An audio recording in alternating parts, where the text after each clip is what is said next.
Hi guys, my name is Robin Darby. I am currently a Silver Premier. I'm in charge of the fabulous Pink Daisies, and today I wanted to talk to you guys just a little bit about some things that I have learned that help me a lot with my time management in a very, very busy posh plus full-time job plus life scenario.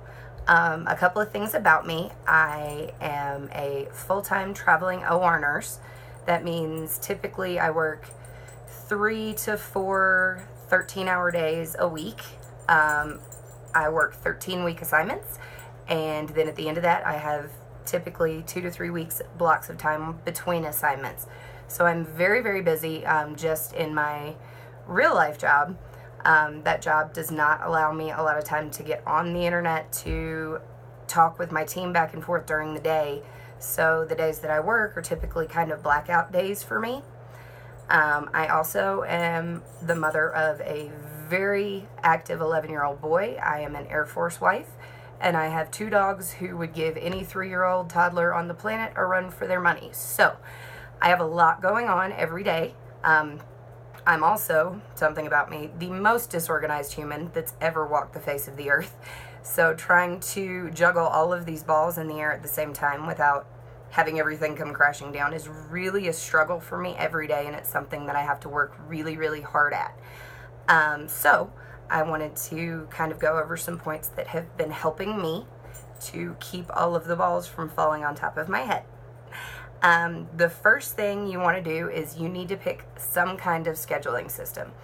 I don't care if it's putting everything into your phone, like the calendar on your phone, and setting a bunch of updates. I don't care if it's putting sticky notes all over your wall.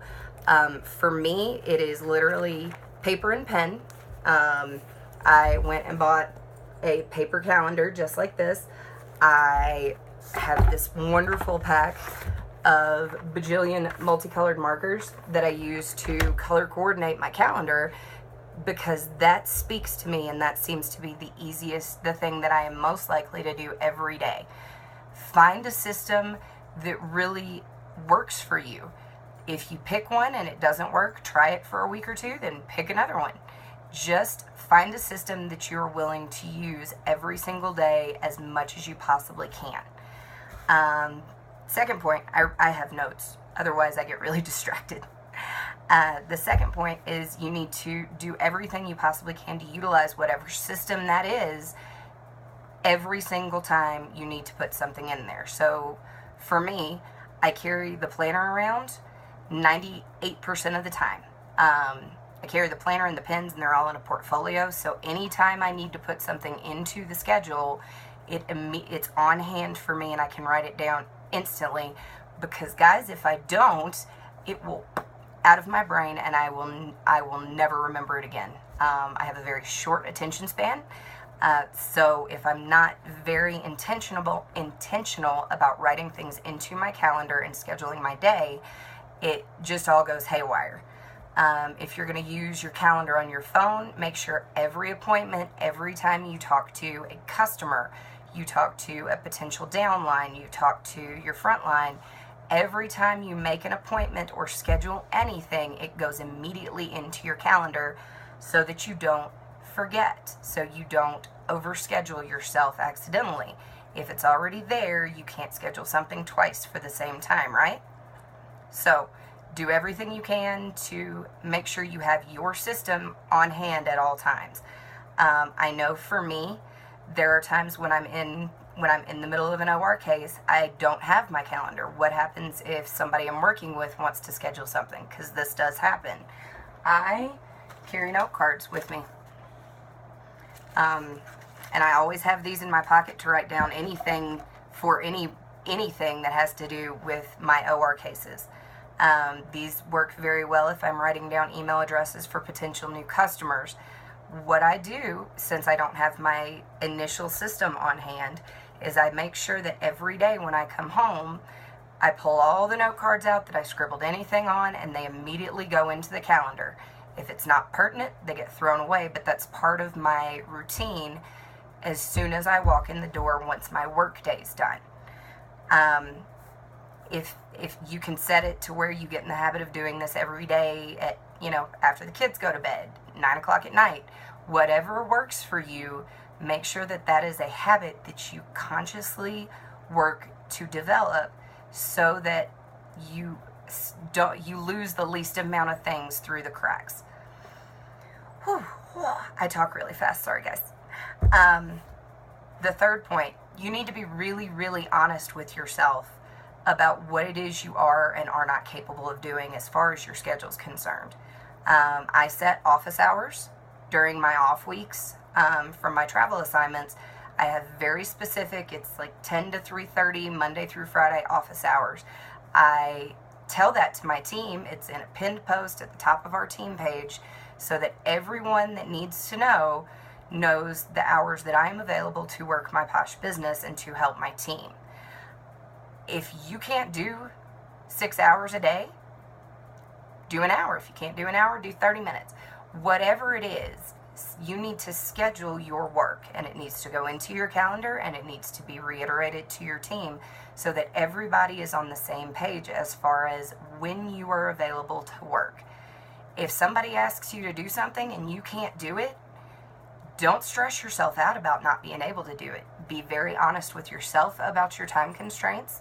Be very honest with your family, with your downline, with your customers, with everybody that's involved in your life. You can't do everything. You can't be everything to everybody. So that you need to be very upfront and honest about that to all of these people.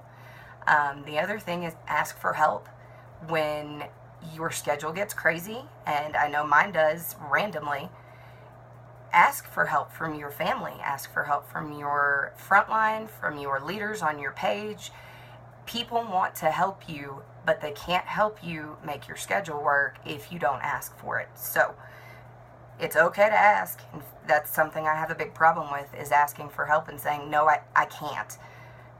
It's okay, and it's a whole lot better than doing something halfway or unintentionally when you're trying to be this leader for your team and your family and your co-workers and everybody else. Where am I? Okay. If your office hours change, like mine change, because during my travel assignments during the 13 weeks, I can't be available all day, every day. So as long as you are being upfront with your team, hey guys, this, like, if you get your schedule at work weekly, sit down on Sunday night and write out what days and what times you can be available for your team, what times you can work your business. Put that into your schedule, reiterate that to your team so that they know when you're available to do it yourself, and they know when you're going to need some extra help from them. And finally, guys, you are going to screw up. It's not an if you mess something up. It's not an if you forget an appointment or you forget to mail something. It is when you screw up. You've got to forgive yourself for it and just keep going. Forgive yourself, move past it, admit that you made the mistake to whoever it was that the mistake was made. If it's your team, if it's a customer you forgot to send something to, if it's you forgot to pick up the dry cleaning, whatever it was, the most important thing is for you to continue to have the trust with those people in your life, in your work life, in your Posh work life, in your family life. If you screw up and admit that you made the mistake, you continue to have that trusting relationship with those people. So admit that you screwed up, tell them what happened, forgive yourself, because none of us are perfect, and move on with your life. If any of you would like to ask me some more specific questions about systems or, specific details of things that I do, please feel free to email me or Facebook message me. I would love to answer any questions you guys have. And thank you so much for listening to me ramble. Guys, have a great day.